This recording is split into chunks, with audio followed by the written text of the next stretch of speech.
إن الله وملائكته يصلون على النبي يا أيها الذين آمنوا صلوا عليه وسلموا تسليما.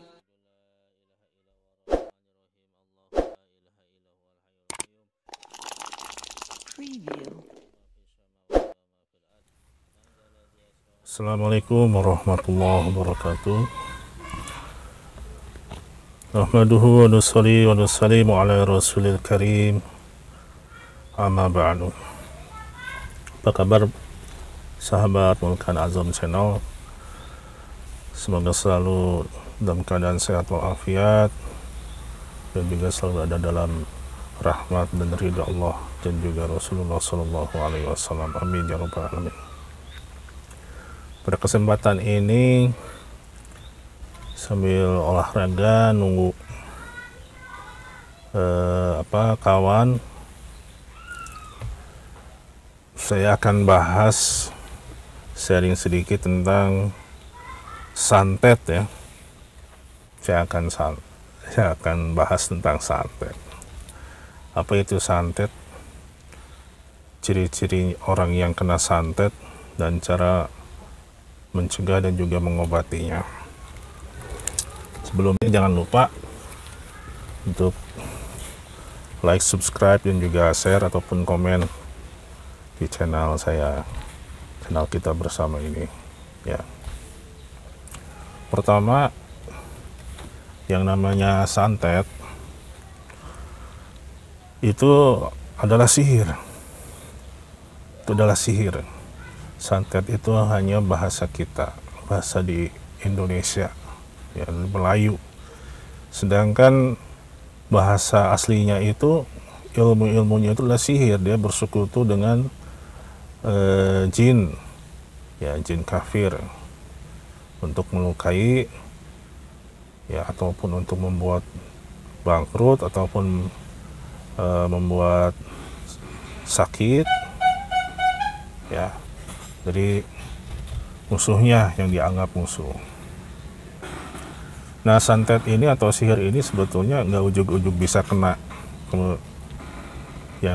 kepada manusia sebetulnya. Jadi ada cukang lantarannya, ada sebab musababnya seseorang itu kena santet. Pertama, yang paling awal itu dia keimanannya dan ibadahnya lemah kepada Allah. Itu yang pertama. Yang kedua, akhlaknya. Jadi ada orang yang punya ilmu merasa sombong, menganggap rendah. Nah, itu udah ada akses untuk bisa disantet. Ya, merasa tinggi dengan ilmunya, merasa bangga dengan kekayaannya, dengan keturunannya. Atau misalkan biasanya yang paling ini tuh merendahin orang di hadapan orang tersebut. Ya, merendahin orang, ngehina. Itu akses santetnya itu udah ada, ya. Atau misalkan ada orang yang punya hutang, nagihnya itu keras banget, udah tahu benar-benar nggak punya uang, nagihnya itu keras, udah gitu debt kolektor bawa juga, udah nggak bisa bayar, ditambah pakai debt kolektor. Nah, itu akses seperti itu sangat kuat juga untuk mendapat santet, ya. Apa ciri-cirinya bahwa santet itu kena ke orang tersebut? Misalnya ada beberapa ciri. Pertama itu biasanya ada mimpi buruk. Orang yang terkena santet itu biasanya kena mimpi buruk. Mimpi buruk seperti apa? Tenggelam, ketemu dengan buaya, ya. Buaya itu ataupun dinosaurus, ataupun naga, ataupun ular, ya, hewan-hewan yang purba yang memang bisa membuat seseorang itu takut di alam nyata. Nah, itu menimbulkan takut dulu santet itu. Oh iya, jangan lupa kalau keluar rumah gunakan masker, ya, untuk mencegah penyebaran COVID-19. Ya, gunakan masker, keduanya berdoa. Jadi saya bahas lagi lah tentang penyebaran virus sebagainya, bagaimana antinya. Ini tentang santet dulu. ya. Jadi menimbulkan lu ketakutan. Keduanya biasanya setelah ada mimpi buruk itu biasanya rumah itu ada, kalau malam-malam itu jam 12 ke atas, kletrek di lantai plafon atas itu tempat kita tidur ataupun tempat kerja kita, ada suara seperti pasir atau batu yang jatuh di plafon langit-langit kita. Padahal kalau tikus, kalaupun itu kucing, pasti ada suara jalan. Kalau ini pletrek, jadi kayak dilempar. Ya itu ciri-ciri awal udah kena, udah masuk tuh auranya. Nah, ketiganya di sana itu biasanya kalau orang yang awas itu ada lampu yang plek. Nah, itu klip. Nah, itu sama, itu juga tingkatannya tinggi kalau udah kayak gitu. Bahkan yang keempat itu biasanya langsung aliran bentar. Di aliran itu blok satu kampung itu aliran. Karena seluruh wilayah goib di sana itu, aldo goibnya itu kena juga, ngeristoi. Di satu RT atau satu RW atau satu kelurahan tuh mati lampu. Tapi bentar matinya, nggak kayak PLN kan perbaikan lama tuh berapa aja. Kalau ini bentar, 10 sampai 15 menit udah. Nah, kayak gitu. Dan terakhir yang paling berbahaya itu yang kelima. Yang kelima itu biasanya ada bau nggak enak, bau bangkai atau bau kotoran, ya. Di mana? Di rumah kita, bisa di tempat kerja kita, ataupun di mobil gitu. Jadi ada 5 cirinya dan 5 aksesnya. Ya, salah satunya makanya dalam Islam itu harus memperbaiki akhlak kita, ya, bukan hanya ahli ibadah saja, bukan hanya ahli zikir saja, tapi juga perbaiki akhlak kita. Jangan sampai dengan ibadah kita itu membawa kita jauh dari Allah dengan merendahkan sesama kita. Nggak boleh itu. Bahkan ada yang nggak suka sama kucing, ditendang, ya Allah. Itu udah kena aksesnya itu, orang-orang yang seperti itu, ya. Nah, dia ada 5 cirinya kalau kita disantet itu, ya. Bagaimanakah cara untuk mengobatinya dulu deh, mencegah terakhir, mengobatinya. Kalau untuk mengobati, insya Allah, ya, kita itu harus yakin bahwa apa yang diajarkan oleh Harut dan Marut, malaikat Harut dan Marut dahulu di episode sebelumnya di negeri Babilonia itu sama dengan apa yang diajarkan oleh malaikat Jibril kepada Rasulullah Shallallahu Alaihi Wasallam di zaman Rasulullah, yaitu apa? Yaitu ruqyah, ya. Jadi harus diruqyah. Gak boleh, gak bisa dengan tenaga dalam, gak bisa dengan ajian apa gitu, gak bisa, harus dengan ruqyah. Kalau melawan sihir itu harus dengan ruqyah, itu udah titik syariah. Di ruqyah itu ada 2, ada ruqyah syariah, ada ruqyah non syariah. Kalau ruqyah syariah itu ada dalam hadisnya, bisa dicari ayat-ayatnya apa, ya. Kalau ruqyah non syariah yaitu datang ke paranormal, mohon maaf nih, oknum lah ya, ke orang pintar aja gitu, ke orang pintar, lalu dia diobati dengan tenaga dalam, dengan ilmu khodam lah, apalah gitu, dia semua tetap namanya santet itu, akses linknya ada, balik lagi, karena suuzonnya tetap ada, udah tersugesti, dia kena, dia walaupun pulang juga kena terus, ya akhirnya jadi mangsa oknum itu, ya. Jadi kalau misalkan terkena, na'udzubillah, kita lakukan ruqyah syariah, ya, ruqyah contoh kalau Rasulullah. Ruqyah syariah itu kuncinya ada 2 sebetulnya sebelum membaca ayat-ayat Al-Quran. Yang pertama itu adalah doa dan niat dari malaikat Jibril kepada Rasulullah. Ya, Rasulullah pun diruqyah, Bismillahirrahmanirrahim. Nah, itu yang pertama, Bismillahirrahmanirrahim, dan niatnya itu meruqyah, yakin oleh Allah dengan asbab membaca dan baca Al-Quran dengan niat ruqyah, dan mengikuti sunnah Rasul, Allah akan tolong, akan sembuhkan.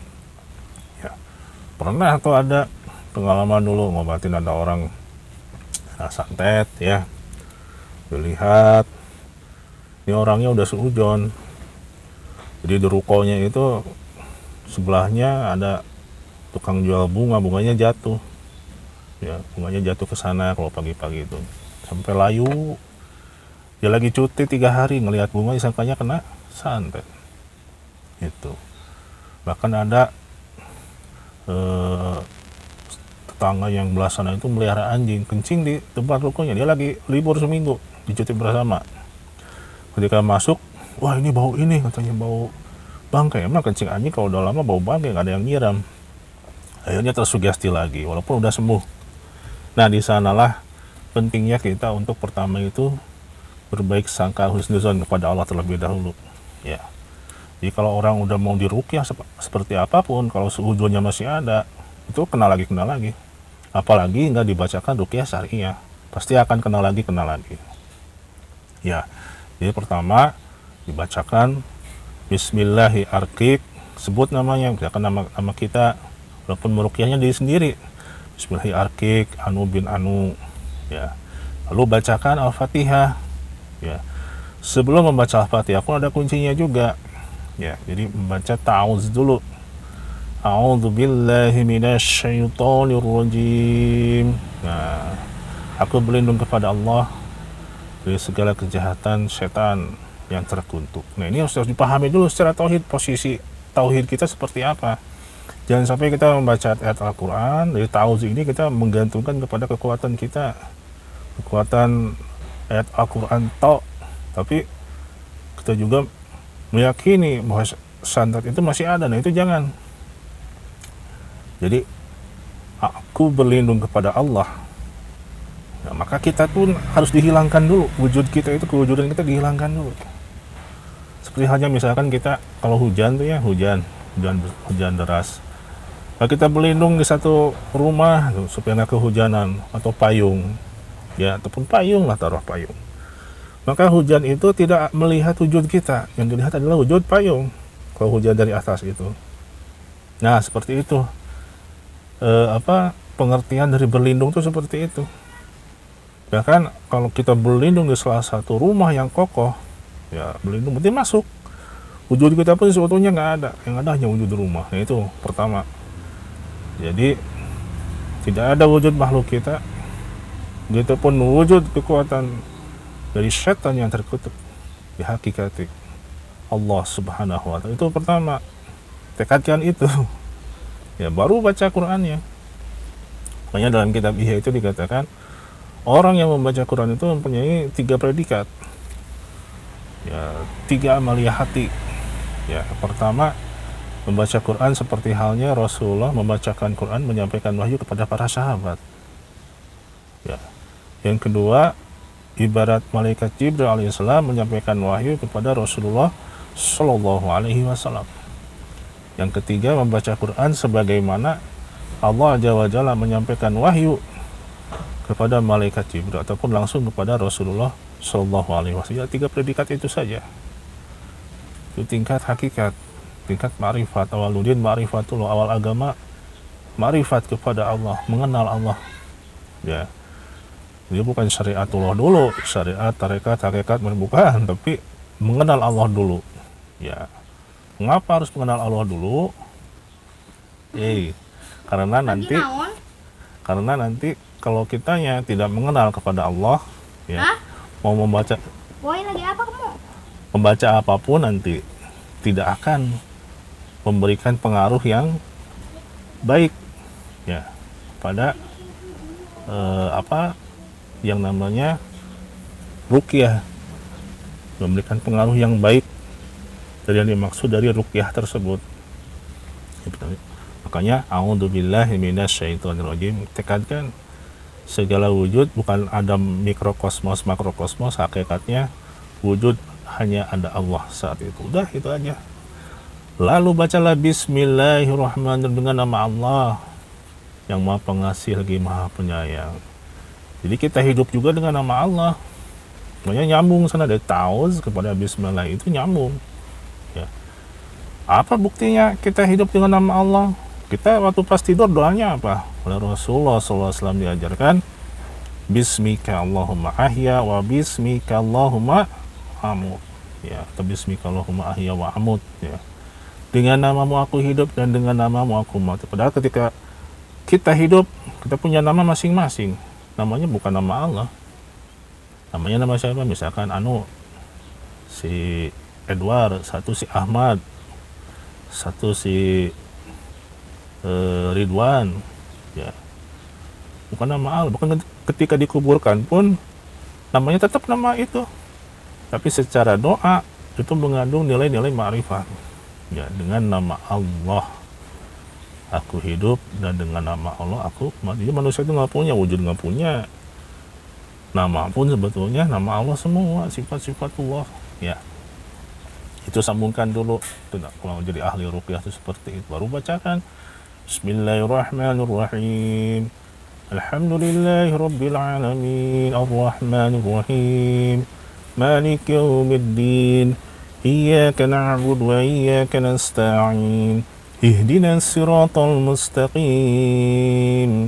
Siratal ladzina an'amta 'alaihim ghairil maghdubi 'alaihim waladdallin. Itu baca 7 kali. Ya, itu niatnya dalam arti ruqyah. Ditingkatkan seperti itu. Ya, terus bacakan ayat kursi. Wa ilahukum ilahu wahidu la ilaha illa huwa rahmanir rahim. Allahu la ilaha illa huwal hayyul qayyum la ta'khudhuhu sinatun wa la nawm. Lahu ma fis samawati wa ma fil ardi. Man dhal ladzi yashfa'u 'indahu illa bi'idhnihi. Ya'lamu ma bayna aydihim wa ma khalfahum wa la yuhituna bi syai'in min ilmihi illa bima syaa'. Wasi'al kursiyyuhu samawati wal arda wa la ya'uduhu hifdhuhuma wa huwal 'aliyyul 'azim. Terus Al-Ikhlas, Al-Falaq, Anas. Bacakanlah tiga surat lagi ya, tanggung. Bismillahirrahmanirrahim. Qul huwallahu ahad, Allahus samad, lam yalid wa lam yulad wa lam yakul lahu kufuwan ahad. Bismillahirrahmanirrahim. Qul a'udzu birabbil falaq min syarri ma khalaq wa min syarri ghasiqin idza waqa wa min syarri nafasathi fil 'uqad wa min syarri hasidin idza hasad. Bismillahirrahmanirrahim. Qul a'udzu birabbin nas, malikin nas, ilahin nas, min syarri waswasil khannas alladzi yuwaswisu fi sudurin nas minal jinnati wan nas. Ya. Bahkan ada ayat-ayat yang lainnya tentang sihir Nabi Musa, ada tentang innahu min Sulaiman wa innahu bismillahirrahmanirrahim. Itu wala ta'lu alayya wa tuni muslimin. Banyak ayat tentang ruqyah, baca aja tentang hadis-hadis ruqyah itu, yang ayat-ayat yang itu banyak juga kaul-kaul ulama yang menambahkan oleh ahli ruqyah yang syariah, tambahkan. Bagaimana kalau misalkan saya ini nggak bisa baca Quran atau nggak fasih. Bukan masalah fasih atau nggak bisa baca Quran pasti bisa, ada latinnya, baca aja, nggak usah bagus-bagus bahasanya, langgamnya, yang penting niat sama ini nyambung dulu, ya, itu nanti ada kekuatan. Ya, bacakan 7 kali. Nah, kalau udah 7 kali, tiupkan ke pasien. Apa yang ditiupkan? Ini ke ubun-ubun, ya, ke ubun-ubun, terus ke dada, ya, sampai dengan ujung kaki, karena 3 tempat itu yang diserang oleh santet, yaitu sukma pada tubuh manusia, yaitu ada di ubun-ubun, di dada, dengan ujung kaki. Karena orang yang mati itu diambilnya di 3 tempat itu, sukmanya diambil dulu baru ruhnya. Allahu alam nanti mana yang kena, ya, yang penting bacakan 3 tempat itu, ya. Lalu bacakan juga nanti ke garam, ya, garam kasar. Garam kasar ini nantinya dipakai mandi, dan juga pakai mandinya jangan disabun, jangan dibilas, bilasan terakhir aja. Dan bagusnya itu kalau kita biasa udah amal ibadahnya bagus, ya, nggak boleh kita itu sampai dengan dekat dengan Allah kita nggak akan ini, nggak boleh. Tetap kita pun ikhtiar ke sana juga, minimalnya seminggu sekali 1 1 Jumat sekali mandi dengan air ruqyah, air mandi ayat. Ya, itu. Terus bagaimana kalau misalkan kita makan di pelet itu macam-macam, dan juga pelet pelanggan supaya datang lagi. Sama kalau makanan minuman pakai penglaris itu ada doanya kan. Ya Rasulullah, Allahumma barik lana fima razaqtana wa qina adzabannar. Nah, dengan kalimat itu saja ya kejayaan sunnah, ya kudratullahnya ada itu. Usah capek-capek pakai tenaga dalam, pakai apa, pakai itu pun sudah menetralisir yang namanya pelet dan sebagainya, penglaris atau apa, udah menetralisir. Ya, lalu bagaimana kalau misalkan kita dagang supaya laris, supaya ini, itu juga ada, tapi caranya bukan pakai rapalan, tapi menggantungkan diri kepada Allah dengan melalui sholat duha 8 rakaat setiap hari. Ya kan diperintah supaya rezekinya gampang, ininya gampang, nanti efeknya pun usaha semakin cepat, barokah. Nah itu ya, jadi apa, dibacakan ke garam ya. Kalau misalkan pasiennya susah dimandikan, susah ini, ya direndam aja kakinya, ujung kakinya direndam pakai air garam, insya Allah itu kirimannya itu udah keangkat, karena garam itu punya sirnya itu adalah kristal itu mengikat yang namanya unsur-unsur energi negatif ya.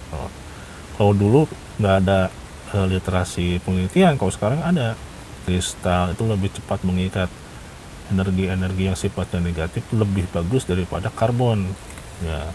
Karbon itu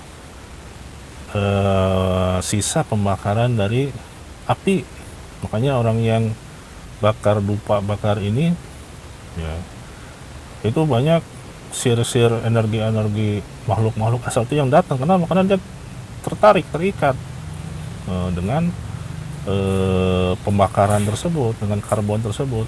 Nah makanya membaca buhur ketika melakukan riyadhah itu pun ada tata caranya, nggak asal bakar ya, nggak asal bakar. Nah, jadi kita niat membakar itu bukan untuk mendatangkan jin, bukan mendatangkan asrar, tapi mengikuti sunnah Rasulullah SAW, dan lebih khusyuk dalam berwirid itu yang. Atau kan mau bakar burhun kayak, mau bakar apa kayak untuk mewangian ruangan sebagaimana sunnah para rasul, para nabi ya, para alim ulama, yaitu niatnya. Lalu disunahkan kita itu bersalawat 1 kali ya pada Rasulullah, ditiupkan dupanya, yaitu sehingga nanti yang datang terikat itu adalah energi-energi yang negatif, bukan energi-energi yang negatif, tapi energi-energi yang positif. Itu kalau asal bakar kayak orang-orang non muslim kan, asal bakar tuh, asal bakar di toko itu yang datangnya macam-macam, dan energi negatif dan energi positif campur baur asalnya ya, dipakai garam ya. Lalu kalau misalkan masih ya kan itu nggak bisa sekali 2 kali ya, minimal 1 minggu lah, dari Jumat 1 ke Jumat lain, terus istiqomahkan bacanya setiap jam 12 siang aja ruqyahnya, agar lebih bagus asrornya ya. Nah terus kalau masih belum juga, maka kita lakukan bekam ke pasien tersebut. Di bekamnya bekam apa, bekam kering atau bekam basah. Bekam basah dikeluarkan darah kotornya ya. Insya Allah orang yang segimana ilmunya tinggi, kalau udah punya ilmu yang gitulah ibaratnya, ataupun kena santet, ibarakati Al-Quran, barakati sunnah Rasul, kan keluar itu energi-energi negatif melalui darah, karena setan itu memang menghimpit anak Adam itu melalui darah, menggodanya atau diamnya di darah ya. Lalu bagaimanakah cara mencegah dari santet tersebut? Bisa jadi mobil santetnya bisa lah ya, energi negatif itu ada di tempat kerja ataupun ketika di mall. Nah bagaimana caranya mencegah? Nah cara mencegahnya itu pertama, tentu saja harus punya keimanan, etika yang benar harus punya guru, belajarlah tauhid, ya, tasawuf, ya, juga fikih yang benar. Yang pertama itu adalah harus punya wudhu. Aduh, susah, harus punya wudhu. Kalau susah, ya semampunya dulu aja, harus punya wudhu. Keduanya, sholat fardunya jangan sampai ketinggalan, syukur-syukur bisa berjamaah di masjid, ya, lalu sholat sunatnya. Dan yang paling penting, cara mencegahnya itu, jadi setiap beres sholat, ya, bacakan. Dan juga dalam satu hadis, ya, jadi ketika Rasulullah itu Isra Mi'raj, ya, itu iblis dan tentara Ifrit itu hendak menggagalkan Rasulullah, ya, maka Rasulullah itu mengucapkan kalimat a'udzu bikalimatillahi tammati kulliha min syarri ma khalaq. Ya, a'udzu bikalimatillahi tammati kulliha min syarri ma khalaq. Nah, itu di setiap beres sholat baca aja, usahakan dengan lisan, ya, walaupun kecil, Allah dibisikkan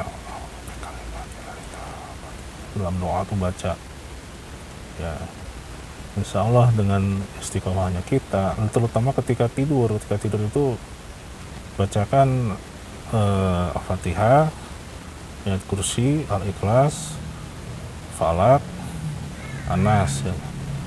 Lalu tiupkan ke telapak tangan, lalu diusap ke seluruh tubuh sampai ujung kaki 3 kali. Tidur jangan badan menghadap kiblat, dengan kaki melonjor ke kiblat, tapi niatkan tapi badan menghadap kiblat, dan niatkan tidur itu untuk tahajud. Walaupun nanti misalkan kepulasan tidur nggak apa-apa, ya. Itu cara mencegah santet. Jadi sebetulnya santet itu lemah, sama seperti sifat setan. Sifat setan itu sebetulnya lemah, tapi pintar. Itu pintar, bisa mendeteksi kekurangan-kekurangan mangsanya. Sedangkan kawannya itu adalah nafsu. Ya, nafsu itu sifatnya kuat tapi bodoh. Nah, itu makanya kalau kitanya mengikuti hawa nafsu, ya, gimana gue aja, main EGP, udah susah dibimbing dengan wahyu, dengan kalam alim ulama yang soleh, ya udah hidupnya bakal kena gitu. Ada yang nyantet juga setannya nyerang sendiri, apalagi serakah bawa harta orang lain dan sebagainya, ya. Terus usahakan segala hati kita itu harus bersih juga. Jadi jangan suci lahirnya aja, suci batinnya juga gitu. Husnuzon gitu kan, jangan sombong, jangan merasa tinggi ilmu, merendahkan orang lain, merasa paling bagus, paling benar. Itu udah, Masya Allah, udah karakter iblis gitu kan, pemarah. Ada orang itu, setan itu cuma santet itu ya ketika kena, ya misalkan ke kepala kita ataupun itu kerasa, ya biasanya itu kesinggung dikit cepat marah, itu, atau gampang cemburuan, ya. Sugesti yang negatif itu banyak, mudah sekali ke kita. Nah, itu harus dihilangkan, itu pasti dari setan, ya. Kalau kita biasanya seperti itu, ditambahi dengan dari setan, ada pemikiran seperti udah, ya, mau ibadah juga kalau pikirannya suudzon, mau ini bawaannya itu gampang mengkafirkan, menjelekan orang, ya. Allahumma fazna min jismaki, Allah subhanahu wa ta'ala melindungi kita dari yang seperti itu. Oke. Itu saja sahabat dan channel yang bisa saya sampaikan. Kalau lebihnya saya mohon maaf. Assalamualaikum warahmatullahi wabarakatuh.